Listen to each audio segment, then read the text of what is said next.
Buen día, nos correspondió la exposición de materia orgánica en el suelo. Los integrantes son Esteban Medina Useche, Laura Jimena López López, Carol Natalia Torres Borges y quienes habla Juan Felipe Quimbayo Cadena.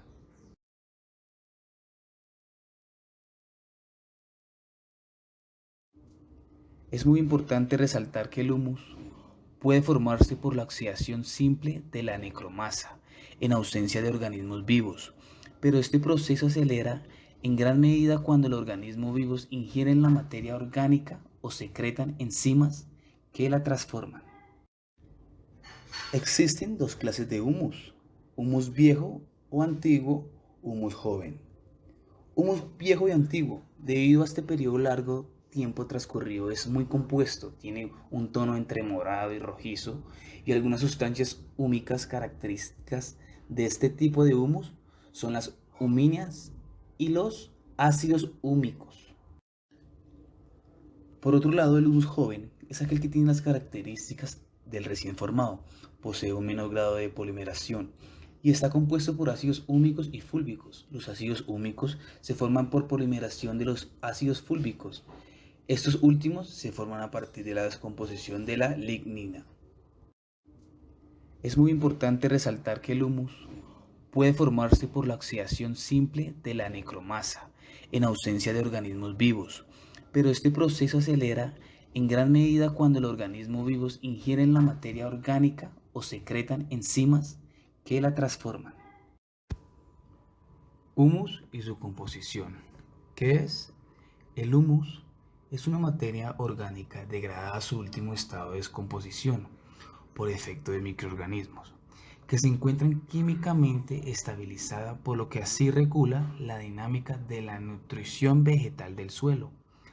Actúa como un mejorador de las características físicas del suelo. Una de sus ventajas es la lombricultura.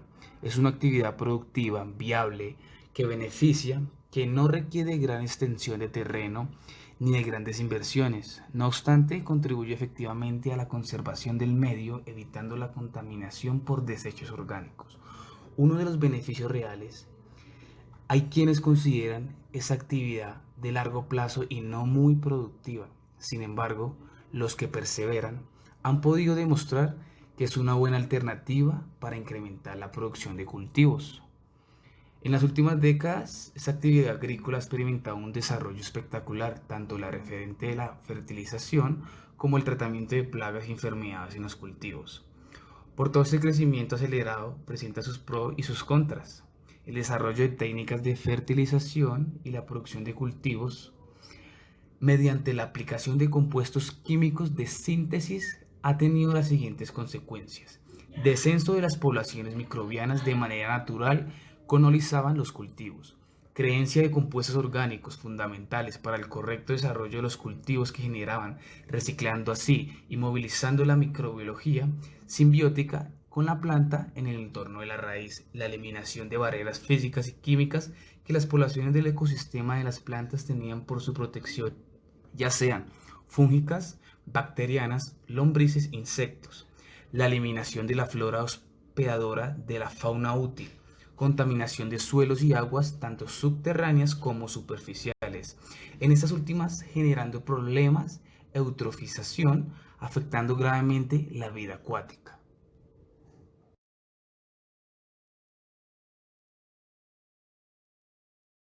Tenemos las características físicas y químicas constituyentes para la materia orgánica. La materia orgánica tiene una gran importancia en la génesis, ya que comprende el estudio de los factores, los procesos de formación, el porqué de los suelos, sus características y también la fertilidad de los suelos. Es considerado un parámetro fundamental para evaluar la calidad de los suelos. Características físicas. La materia orgánica favorece el desarrollo de la estructura del suelo, siendo un cuerpo poroso que mezcla las partículas orgánicas e inorgánicas. La interacción de estos componentes le dan características de textura, estructura, consistencia, porosidad, drenaje, ya que evita el encharcamiento, y profundidad efectiva. Características químicas. Las sustancias húmicas se comportan como ácidos o bases débiles en función del pH. por lo que se pueden cargar negativamente o positivamente, y por ello se unen a cationes o a aniones. Si el valor de pH es mayor que su punto isoeléctrico, actúan como ácido, mientras que el comportamiento es contrario en pH menores, como el valor del punto isoeléctrico de las sustancias húmicas es de alrededor 3 o 4, y estos valores son muy poco frecuentes para los pH de los suelos. Lo más normal es que las sustancias húmicas se comporten como ácidos débiles y atraigan a cationes en el suelo.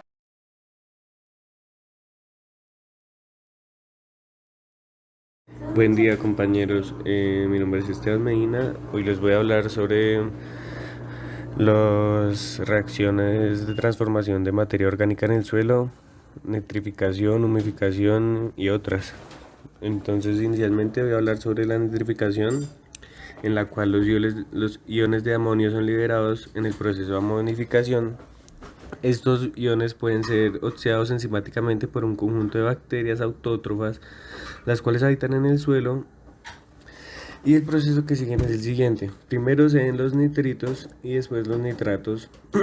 Este proceso es denominado nitrificación. En este proceso se lleva a cabo por un primer grupo de bacterias autótrofas llamado nitrosomonas. Y seguido de esto, ya llegan las bacterias llamadas Nitrobacter para continuar el proceso convirtiendo el nitrito en nitrato y así culminar el proceso de nitrificación.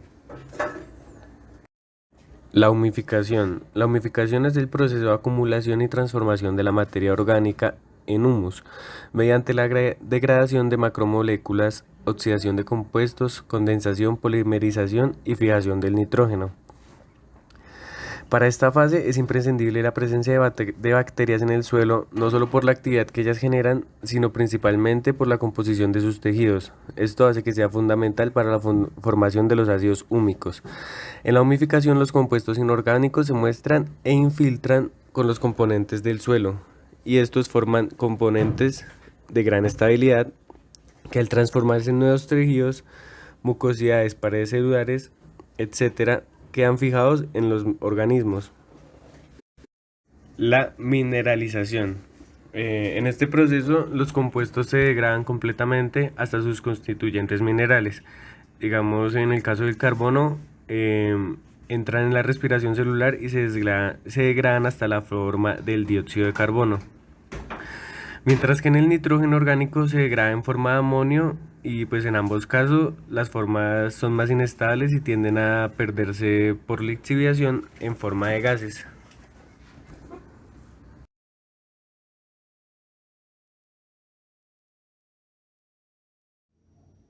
Por último, tenemos la composición química del suelo luego de las transformaciones. Las sustancias químicas que se eliminan con más rapidez son los cloruros y los sulfatos, a los que siguen también el calcio, el sodio, el magnesio y el potasio. En consecuencia, se aceleran los procesos de meteorización, aumenta la lixiviación de las sustancias químicas y se producen otros cambios en la composición química del suelo. Recordando también que los elementos químicos del suelo pueden estar contenidos en dos tipos, la fase sólida y la fase líquida. Como fase sólida tenemos formando parte de la estructura de los minerales o incluidos también algunos compuestos orgánicos. Y como fase líquida tenemos los contenidos en el agua del suelo. Por lo general las moléculas están total o parcialmente disociadas en iones. Los de carga positiva se llaman cationes y los de carga negativa se llaman aniones, como por ejemplo el nitrato sódico. El agua del suelo junto con los nutrientes disueltos recibe el nombre de solución del suelo.